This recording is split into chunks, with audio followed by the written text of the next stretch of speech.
English class 10 और poem number 6 जिसका कि नाम है अमांडा। ये एक लड़की का नाम है। इससे दो मोस्ट इम्पॉर्टेंट स्टैंजा आप सभी स्टूडेंट्स के लिए हम कर रहे हैं जो बोर्ड एग्ज़ाम के लिए मोस्ट इम्पॉर्टेंट है। सेंट्रल आइडिया की कोई ज़रूरत नहीं है क्योंकि सेंट्रल आइडिया के लिए हमने आपके लिए सिर्फ 5 पोएम सेलेक्ट की हैं। उन्हीं 5 पोएम का सेंट्रल आइडिया की एक स्पेशल वीडियो हम आप सभी के लिए बनाएंगे, इसलिए चैनल सब्सक्राइब अवश्य रखें। और ये बहुत जल्द हम 3-4 दिन के बाद इसको पब्लिश करेंगे और सिर्फ आप वही 5 सेंट्रल आइडिया याद कर लीजिएगा। उन्हीं में से बोर्ड एग्ज़ाम में फंस जाएगा, चाहे वो यूपी बोर्ड एग्ज़ाम हो और चाहे कोई भी बोर्ड एग्ज़ाम हो। अलग से आपको कुछ भी याद करने की ज़रूरत नहीं है।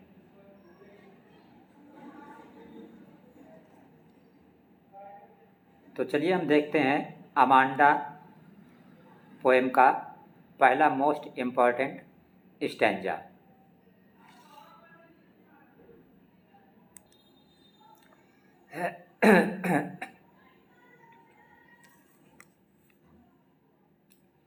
ये पहला स्टैंजा आपका है, लिखा है डोंट बाइट। बाइट का मतलब काटना।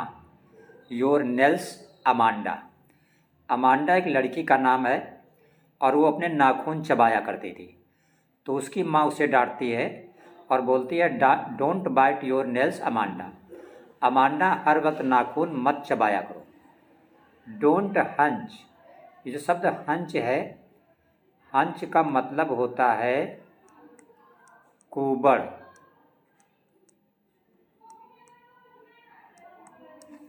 स्लाउचिंग। स्लाउच का शोल्डर। शोल्डर मीन्स कंधा।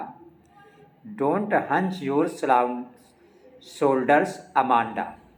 अमांडा अपने जो शोल्डर है, कंधे, ये कुबड़ मत बनाया करो, मत निकाला करो। Stop that slouching. जो शब्द स्लाउचिंग है, स्लाउचिंग का मतलब होता है कंधे झुकाकर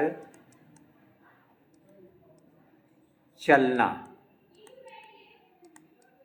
तो अमांडा की माँ बोलती है stop that slouching and sit up straight.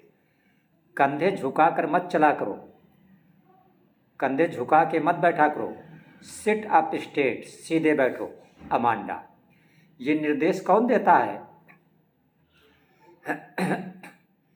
Amanda की माँ देती है। और किसे? अमांडा को। तो इस पैराग्राफ पर आधारित जो आपका पहला क्वेश्चन है, लिखा है who is getting all the instruction. Who means कौन, गेट मीन्स पाना, कौन पा रहा है, ऑल द इंस्ट्रक्शन ये सभी निर्देश। तो कौन पा रहा है? अमांडा पा रही है। दे उसकी माँ रही है और मिल किसको रहे हैं? अमांडा को। तो पहले नंबर पर अमांडा लिखा हुआ है, तो यही आपका ऑप्शन करेक्ट है। इसलिए इन ऑप्शन को पढ़ने की अब कोई भी ज़रूरत नहीं है।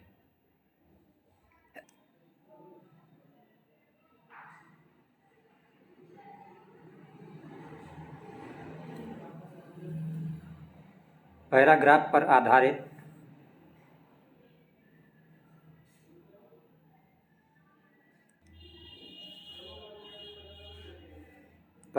पर आधारित आपका सेकंड क्वेश्चन है what is Amanda doing to her nails. Nails means नाखून। अमांडा जो है अपने नाखून के साथ क्या कर रही है? तो अभी हमने आपको बताया था अमांडा की आदत थी नाखून चबाने की। कुछ लोग हाथ से अपने नाखून चबाया करते हैं। तो ए में लिखा है पेंटिंग, तो ये गलत है। बी में लिखा है कटिंग, ये भी गलत है। सी में लिखा है बाइटिंग, तो बाइट मीन्स चबाना। तो ये वाला सी वाला ऑप्शन आपका करेक्ट है। देखिए इसी कविता का जो सेकंड मोस्ट इम्पॉर्टेंट स्टैंजा है वो आपका लिखा है did you finish. Finish means समाप्त करना। Your homework Amanda. अमांडा की माँ अमांडा से पूछती है क्या तुमने अपना होमवर्क फिनिश कर लिया, समाप्त कर लिया? Did you tidy. टाइडी का मतलब होता है साफ करना।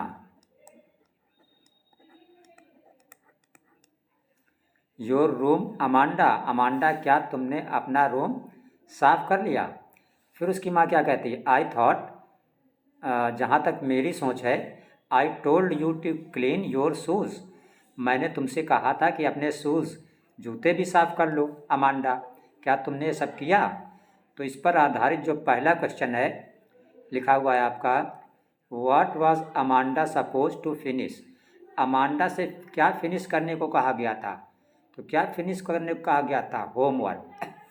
तो ए में है कुकिंग, ये गलत है। बी में होमवर्क, तो ये बी वाला विकल्प जो है आपका ऑप्शन ये करेक्ट है।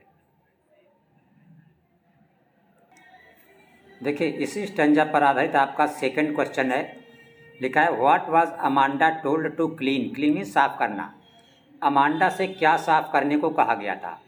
तो एक तो उसे कहा गया था क्या, रूम टाइडी साफ करने को, और एक शूज, रूम और शूज दो चीज़ें अमांडा की माँ ने उसे साफ करने को कहा था। तो पहले में लिखा है टेबल, गलत। दूसरे में यूनिफॉर्म, ये भी गलत। सी में रूम, ये सही। बुक शेल्फ, ये भी गलत। तो सी वाला विकल्प जो आपका करेक्ट है।